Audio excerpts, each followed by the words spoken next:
السلام عليكم، مرحبا بكم معايا في فيديو جديد. كنتمنى الفيديو اليوم يلقاكم في احسن الاحوال وبصحه جيده. اليوم ان شاء الله غنشارك معكم تحليه بالفواكه كتجي لذيذه بزاف ومنعشه وبواحد القوام اللي كيجي كريمي. غتنفعكم بزاف في شهر رمضان المبارك وحتى في فصل الصيف كتجي لذيذه ومنعشه. مكونات بسيطه وسهله التحضير. قبل ما نبدا معكم الفيديو كنبغي نقول لك الا كنتي اول مره كتزوري القناه ديالي كنتمنى انك تشتركي معايا في القناه وتفعلي الجرس باش يوصلك كل جديد. وبلا ما نطول عليكم ندوزو نشوفوا الطريقه والمكونات.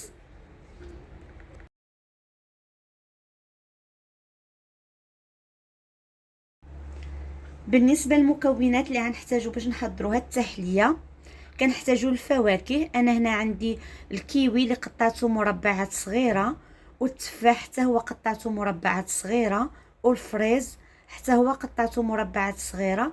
بالنسبه للفواكه كتبقى اختياريه، ممكن تستعملوا اي نوع ديال الفواكه عندكم متوفر في الدار، فكيبقى لكم الاختيار.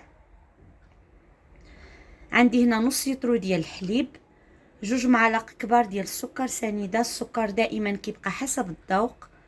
2 معالق كبار ديال الطحين، ممكن تعوضوهم بالمايزينا او النشا.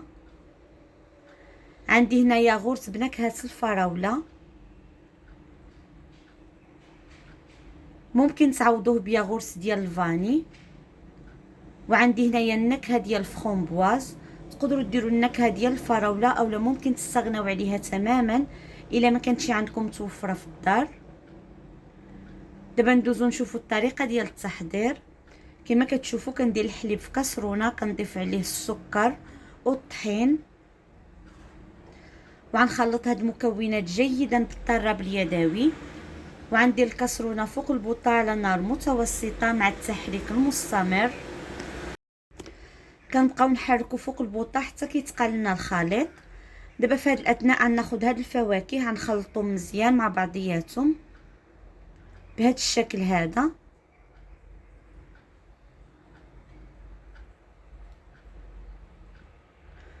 ودابا انا هنا خديت الكؤوس ديال التقديم وغندير فيهم طبقه هكا ديال الفواكه. كما قلت لكم الفواكه كيبقاو اختياريين، ممكن تستعملوا اي نوع ديال الفواكه بغيتو، ماشي ضروري ديروا هادو.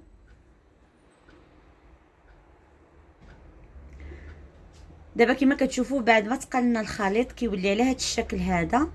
دابا هنا غنضيف عليه داك الياغورت بنكهه الفراوله. كما قلت لكم ممكن ديروا ديال الفاني اولا ديال البنان، استعملوا النكهه اللي نتوما بغيتو. انا هنا غنستعمل ديال الفراوله وضفت راس ملعقه من هاد النكهه ديال الفخومبواز. كما قلت لكم كتبقى اختياريه، تقدروا تستغناو عليها، غير هي كتعطي واحد المذاق لذيذ وكتعطي حتى اللون. صافي دابا بعد ما خلطت كلشي مزيان، دابا كنضيف داك الخليط هكا فوق الفواكه بهذا الشكل هذا. كما كتشوفوا انا خليته شويه خفيف باش هاد التحليه تجيني كريميه. الا بغيتوها تجيكم عاقده بزاف فكتخليوها فوق البوطه حتى كيزيد يعقد. فانتم اللي كتحكموا في القوام ديال هاد التحليه هذه. دابا غندير طبقه اخرى ديال الفواكه من الفوق. صافي غنخلي التحليه حتى تدفى ومن بعد ندخلها للثلاجه حتى تبرد وتعقد.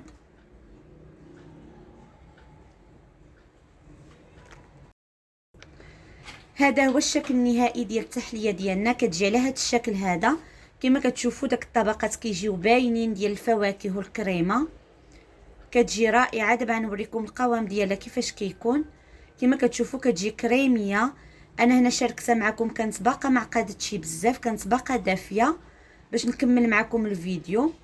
فهي كل ما بردت اكثر كل ما كتعقد اكثر.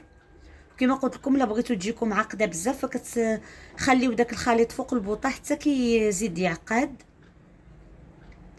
كيكون هذا هو الشكل النهائي ديال التحليه، كتجي لذيذه ومنعشه. كنتمنى انكم تجربوها، اكيد عتنا لاعجابكم. وإلا عجبكم الفيديو ما تنسونيش من اللايكات ديالكم والتعاليق ديالكم المحفزه، وبارطاجيو الفيديو مع الاهل والاصدقاء باش تعم الفائده، وهكا تشجعوني نشارك معكم مزيد من الوصفات ان شاء الله. وبالنسبه للناس اللي اول مره كيزوروا القناه ديالي كنتمنى انكم تشتركوا في القناه وتفعلوا الجرس باش يوصلكم كل جديد، ونتلاقاو في فيديو جديد ان شاء الله.